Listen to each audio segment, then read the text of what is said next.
আসসালামু আলাইকুম রহমতুল্লাহি আবরাকাত। শুভ সকাল।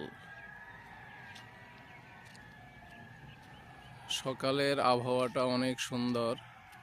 ফজরের নামাজ পড়ে বের হলাম।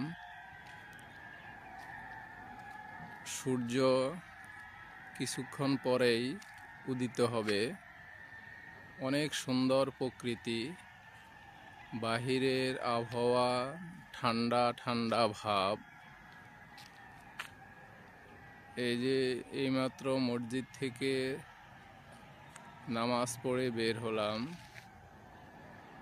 প্রকৃতিটা খুবই সুন্দর লাগছে। আলহামদুলিল্লাহ। ফজরের নামাজ যারা পড়েছেন আলহামদুলিল্লাহ, যারা পড়তে পারেন নাই তারা তাড়াতাড়ি উঠে ফজরের নামাজ আদায় করুন।